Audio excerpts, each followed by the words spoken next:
From coal-burning engines to 12-year-olds working 14-hour shifts to technology that made the internet look like a minor upgrade, this is the advanced tech of the Industrial Revolution and the insane ways it transformed everything. And spoiler, while some inventions connected entire continents and revolutionized warfare, others were just really, really good at making socks cheaper. But check this out. Between 1760 and 1840, humans invented more world-changing technology than in the previous 1,000 years combined. We're talking steam engines that never got tired, telegraph systems that made information travel faster than any horse could run, and factories so efficient they put entire towns out of work overnight. The craziest part? They did all of this while breathing air so polluted you couldn't see across the street and drinking water that would literally catch fire. Progress, am I right? So, if you're ready for a story about genius, exploitation, and the birth of basically everything modern, buckle up. But first, the one invention that started it all. In 1769, a Scottish instrument maker named James Watt was staring at a problem that was bleeding mine owners dry. Steam engines existed, sure. Thomas Newcomen had invented the first practical one back in 1712, and it could pump water out of flooded mines. Revolutionary stuff. But Newcomen's engine wasted about 75% of its energy reheating the cylinder after every single stroke. That's like burning 3 tanks of gas just to drive 1 tank's worth of distance.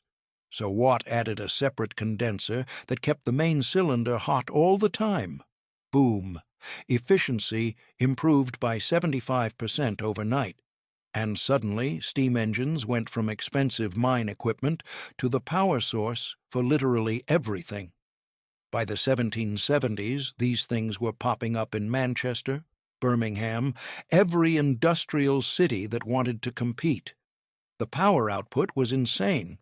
A single Watt steam engine could produce 10 horsepower. That's roughly the power of 10 horses running non-stop without food, water, or bathroom breaks.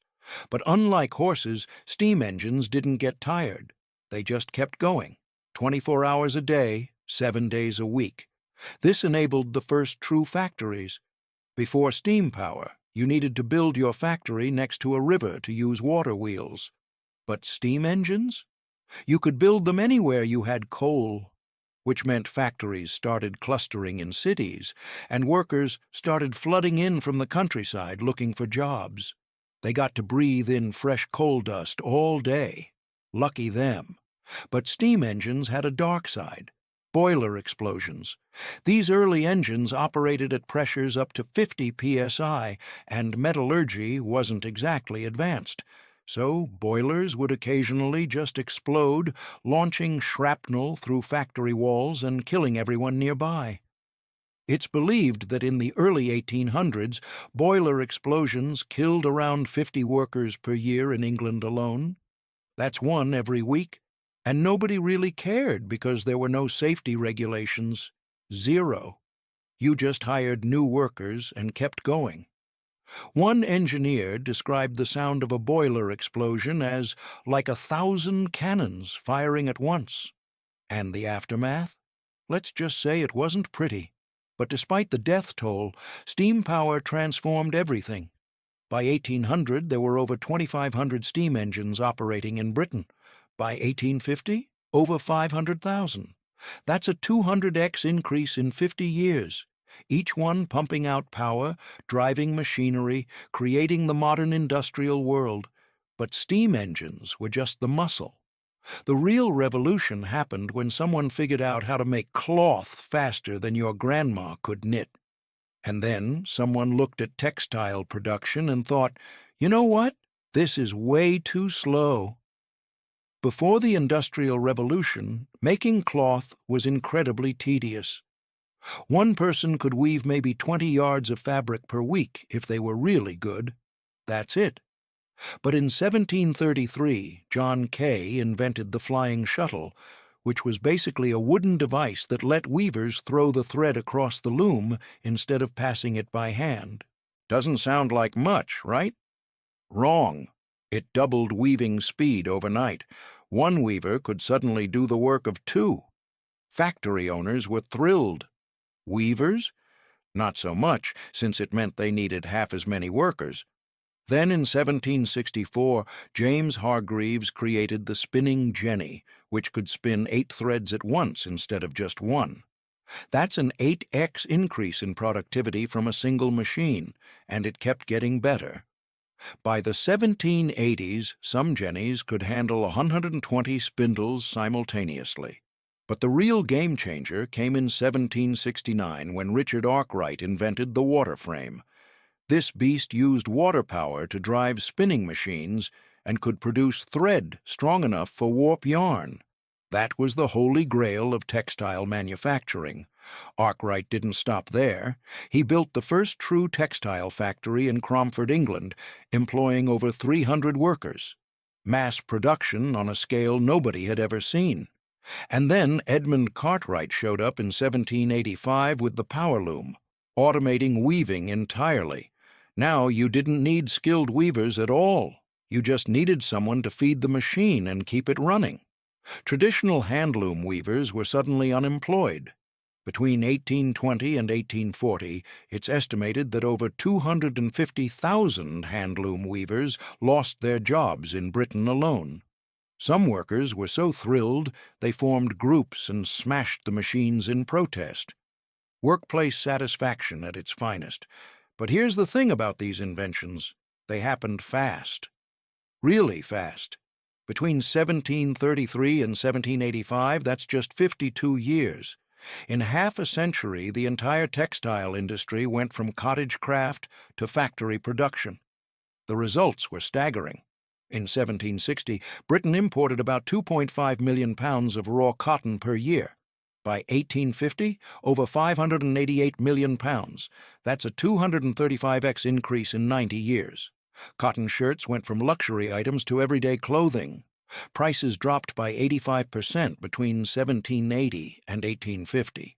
Suddenly, regular people could afford multiple sets of clothes instead of wearing the same thing until it fell apart. But if you thought making cloth faster was impressive, wait until you see how they started moving stuff. Meanwhile, while factories were pumping out cloth at record speeds, Britain had a massive transportation problem. Roads were terrible, like muddy dirt paths that turned into swamps when it rained. Moving goods from Manchester to London could take 2 weeks by horse cart, and if you needed to transport heavy stuff like coal or iron, forget about it. So in the 1760s, they went absolutely crazy digging ditches. Canal mania hit Britain like a fever dream. The Bridgewater Canal opened in 1761, and it was revolutionary. Built by the Duke of Bridgewater to transport coal from his mines to Manchester, this canal cut transportation costs by 50% overnight. Suddenly, coal that used to cost a fortune became affordable. And when coal got cheaper, steam engines got cheaper, which meant more factories. You can see where this is going. By 1830, Britain had built over 4,000 miles of canals connecting every major industrial city. That's enough to stretch from New York to Los Angeles and back. Barges pulled by horses could haul 50 tons of goods at a time, which was about 50 times more than a wagon could carry on those terrible roads. But canals had one major problem. They were slow. A barge moved at maybe 3 miles per hour. That's walking speed. So when George Stephenson rolled out his steam locomotive called the Rocket in 1829, everything changed again. This thing could hit 30 miles per hour. That might not sound fast now, but back then, that was faster than any human had ever traveled on land. People thought moving at that speed would make your brain explode or your blood boil. Turns out they were wrong, but the fear was real. The Liverpool and Manchester Railway opened in 1830 as the first passenger railway line in history, and on opening day they managed to kill someone. William Huskisson, a member of Parliament, got out of his railway car during a stop and wandered onto the tracks. Stephenson's rocket came barreling down the line and ran him over. He died a few hours later from his injuries. Turns out, stepping in front of a several-ton machine going 30 mph is a bad idea. Who knew? But despite the tragic start, railways exploded across Britain. In 1830, there were about 100 miles of track. By 1850, over 6,600 miles. That's a 66x increase in 20 years. Railways could move goods and people faster than ever before, and they didn't depend on rivers or canals. You could build them anywhere. Cities that got railway connections boomed. Cities that didn't, they died. Train tickets were cheap enough that working-class people could afford them, which meant workers could live farther from factories and commute in. This was the birth of suburbs, basically. But trains weren't the only thing speeding up. Communication was about to get crazy fast, too. Because here's the problem. Before the telegraph, information traveled at the speed of a horse. If you wanted to send a message from New York to San Francisco, it took weeks, maybe months if the weather was bad. Business deals, military orders, news about family emergencies, everything moved at a crawl. What if I told you that by the 1860s, you could send a message across the entire continent in seconds? In 1837, Samuel Morse demonstrated his electric telegraph system. It was brilliant in its simplicity. Electric pulses traveled through wires, and on the receiving end, those pulses got translated into letters using Morse code, dots and dashes, short signals and long signals. The entire alphabet reduced to 2 sounds.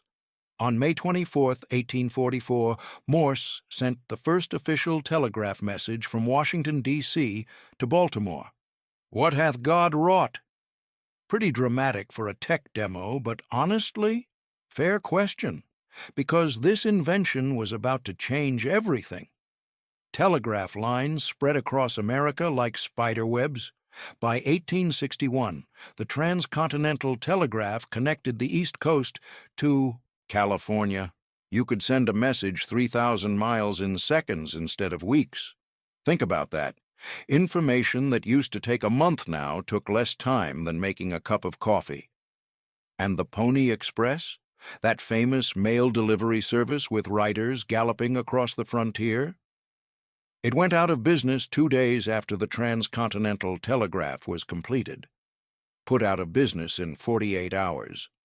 Tough break for all those riders who thought they had job security. But America wasn't thinking big enough. In 1866, after multiple failed attempts, engineers successfully laid a telegraph cable across the Atlantic Ocean floor. This thing was over 2,000 miles long and sat at depths of 12,000 feet in some places. The cable-laying ships faced storms, equipment failures, and the sheer technical challenge of maintaining a connection that deep underwater. They tried 5 times before it worked. 5. That's a lot of money and patience, but once it was operational, you could send messages between New York and London in minutes. Not weeks, minutes.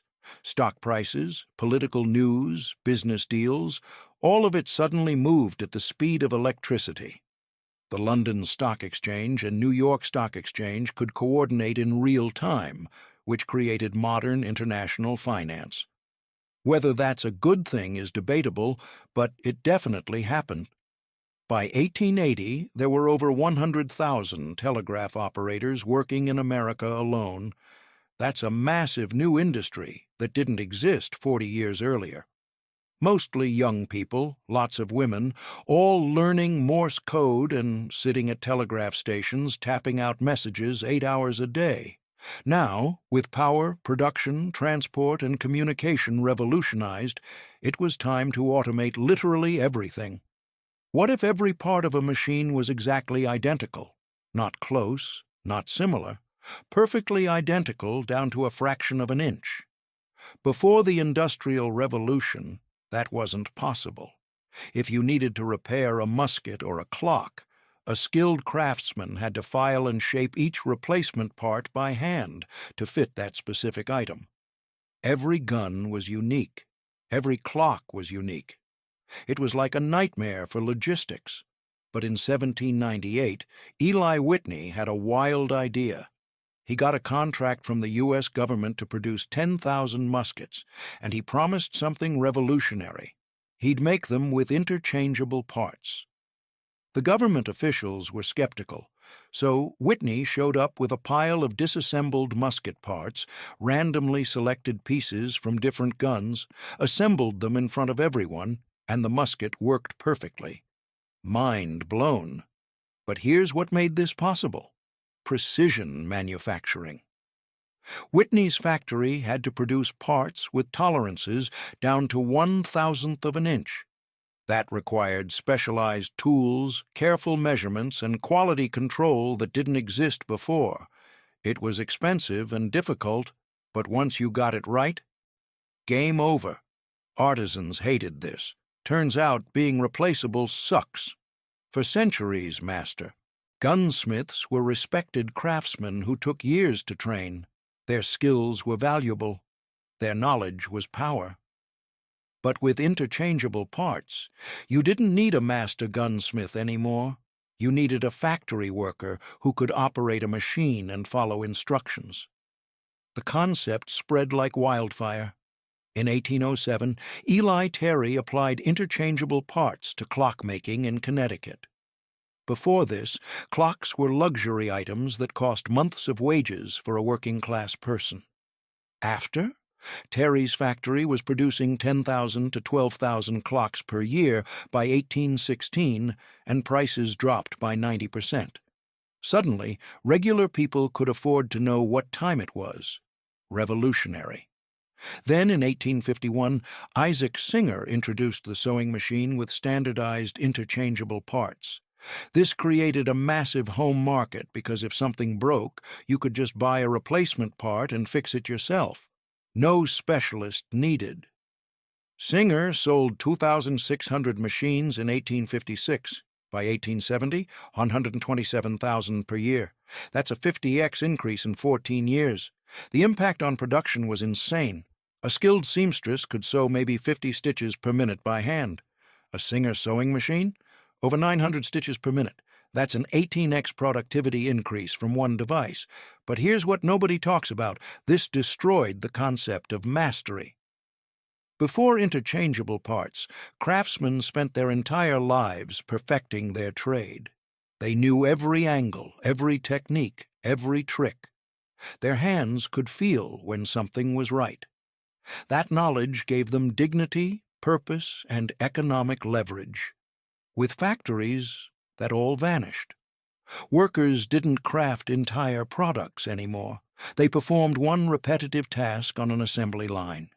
Insert pin, tighten screw, move product, repeat 5,000 times per shift. The skill was gone. The pride was gone. You were just a cog in a machine. But interchangeable parts were just the beginning. Someone was about to take this idea and create the most efficient and soul-crushing production system ever designed. Block, Section 5, word count, approx. 360 words.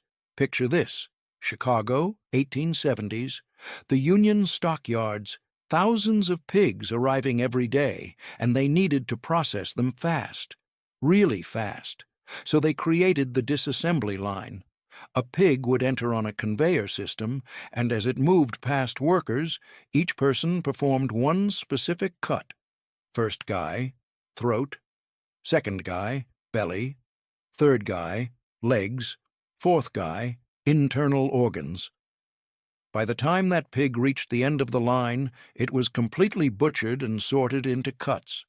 The whole process took about 5 minutes per animal. It was brutally efficient. And it was the blueprint for every assembly line that came after. One worker just cut pig feet. All day. Every day. Thousands of times. Living the dream. This system of extreme specialization became the model for modern manufacturing. And in 1901, Ransom Olds applied it to automobiles at his factory in Detroit. The Oldsmobile Curved Dash became the first car produced on an assembly Line and Olds cranked out 425 cars in a single year. Before this, cars were handmade by skilled mechanics, maybe 10 to 20 per year total. Olds just increased production by 20x to 40x. But the real perfection of the assembly line came in 1913 when Henry Ford introduced the moving assembly line for the Model T. Instead of workers moving to the car moved past the workers on a conveyor belt. Each worker stayed in one spot and performed the same task over and over as cars rolled by. The results were staggering. Before the moving assembly line, it took 12 hours to build a Model T. After, 93 minutes. That's a time reduction of over 87%. Ford went from producing 82,000 cars in 1912 to over 200,000 in 1913. And by 1920, Ford was pumping out over 1 million cars per year. To keep workers from quitting, because let's be honest, doing the same motion 10,000 times a day is mind-numbing, Ford doubled wages to $5 per day in 1914. That was incredible money for factory work, but the trade-off was brutal. Workers had to move at the speed of the assembly line. No brakes, no thinking, just repetitive motion with robot-like precision. Injury rates were intense. Repetitive strain injuries skyrocketed. Workers developed chronic pain in their hands, wrists, backs, and shoulders from performing the same motion thousands of times daily. Amputations from machinery accidents were common because when you're exhausted and moving fast, mistakes happen. Records from Ford's factories show that about 20% of workers suffered some form of injury each year. And it wasn't just physical. The psychological toll was severe. Workers described feeling like machines themselves. No creativity, no problem solving, no sense of accomplishment from seeing a finished product. Just the same motion, repeated endlessly, until the shift ended. One Ford worker later recalled, "You'd go home and your hands would still be making the motions in your sleep." But from a business perspective, it was perfect. Production costs plummeted. Car prices dropped from over $800 in 1908 to under $300 by 1925. Regular working-class people could finally afford automobiles. The assembly line didn't just change manufacturing, it created the modern consumer economy. Efficiency versus humanity. Turns out you can't optimize both, so we've got machines doing everything, workers becoming machines themselves, and production going through the roof. But nobody was talking about what all this was doing to the planet. But here's the thing nobody mentions when they talk about all this amazing progress. The Industrial Revolution was an environmental and human disaster. Coal consumption exploded. By 1850, Britain was burning over 50 million tons of coal per year. That's roughly 137,000 tons per day, every single day. And all that coal created pollution on a scale humanity had never seen. London developed what locals called pea soup fog, but it wasn't fog. It was smog. Industrial smoke mixed with natural fog to create a thick, yellow-green haze that reduced visibility to near zero. You literally couldn't see across the street. Respiratory diseases like bronchitis, tuberculosis, and pneumonia became epidemic in industrial cities. In Manchester, the death rate from lung disease was 40% higher than in rural areas. Rivers became open sewers. The Thames in London was so polluted with industrial chemicals, human waste, and factory runoff that it stank so badly Parliament had to suspend sessions during hot summers. They called it the Great Stink in 1858. The river was essentially dead, no fish, no plants, just toxic sludge flowing through the heart of the city. And some rivers were so contaminated with chemicals that they actually caught fire. The river was so flammable it actually caught fire. That's impressive in the worst possible way. But the human cost was even darker. Child labor was everywhere. Kids as young as 5 or 6 worked in coal mines, textile factories, and ironworks. They worked 12 to 14 hours per day, 6 days per week. Why children? Because they were small enough to crawl into tight spaces in mines and under machinery. And they were cheap. Factory owners could pay them a fraction of adult wages. By 1830, it's estimated that nearly 50% of the textile workforce in Britain was under 18 years old. About 20% were under 10. That's literal children operating dangerous machinery for pennies per day. Working conditions were brutal. No safety regulations, no labor laws, no protections. If you got injured, tough luck. You got fired and replaced. Factories were hot, loud, dangerous, and filled with toxic dust. Workdays lasted 14 hours minimum. There were no weekends, no vacation, no sick leave. Life expectancy in industrial cities was shockingly low. In Manchester in the 1840s, the average life expectancy for working-class people was around 17 years old. 17. In rural areas at the same time? Around 38 years. That's a 21-year gap just from living near factories. Housing was a nightmare. Factory workers crammed into slums with no running water, no sewage systems, and minimal ventilation. Diseases like cholera, typhoid, and dysentery spread like wildfire. Entire neighborhoods would get wiped out during outbreaks. And here's the kicker. There were zero regulations, none. No environmental laws, no worker safety standards, no child labor restrictions, nothing. Turns out when nobody's watching, corporations don't regulate themselves. Shocker. But despite all this, the Industrial Revolution did change the world, just not always in the ways people expected. So here's what actually happened during the Industrial Revolution. Between 1760 and 1850, Britain's population exploded from about 6 million to over 20 million people. That's more than a 3x increase in 90 years, and it wasn't because people were suddenly having way more kids. It was because industrialization created enough wealth and food production to support that many people. GDP went absolutely insane. Industrial nations saw their economic output increase by 400% to 500% compared to agricultural economies. Britain's GDP per capita doubled between 1800 and 1850 alone. That's generational wealth creation happening in real time. But here's the paradox. Life expectancy initially dropped. In the early Industrial Revolution, living in a factory city meant you'd probably die younger than your rural grandparents. But by 1900, things flipped. Medical advances, better sanitation, and improved living standards meant life expectancy shot up to around 50 years in industrial nations compared to 35 in agricultural ones. Literacy rates skyrocketed because factories needed workers who could read instructions and operate complex machinery. In 1800, maybe 50% of British adults could read. By 1900, over 90%. Education became a necessity, not a luxury. The middle class basically didn't exist before industrialization. In 1750, about 5% of people were middle class. By 1900, nearly 25% in industrial nations. Suddenly, there was a whole group of people between the ultra-rich and the desperately poor. Accountants, managers, engineers, teachers, all new professions that emerged from industrial complexity. Women entered the workforce in massive numbers. Before factories, most women worked at home doing domestic labor. By 1850, about 30% of industrial workers were women.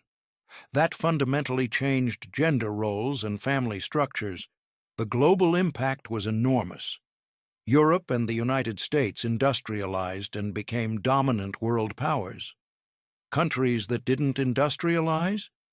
They got colonized and exploited for raw materials. The Industrial Revolution literally reshaped the global power structure for the next 200 years, and the technology explosion was unprecedented. Between 1760 and 1840, humans filed more patents and invented more world-changing technology than in the previous 1,000 years combined. Steam engines, telegraphs, interchangeable parts, assembly lines, photography, anesthesia, vaccines, all within 80 years. In 80 years, humans went from hand-weaving fabric to building transcontinental railroads. Pretty wild. And if you think about it, the Industrial Revolution was basically the beta test for what we're going through right now with AI and automation. Mass unemployment from technology? We've seen this. Environmental disaster from unchecked growth? We invented that. Wealth inequality exploding? Yeah, that too. We're still dealing with the same tensions. Efficiency versus humanity, progress versus sustainability, innovation versus inequality. The Industrial Revolution never really ended, it just evolved. And if you think that changed things, wait until you see what we invented next.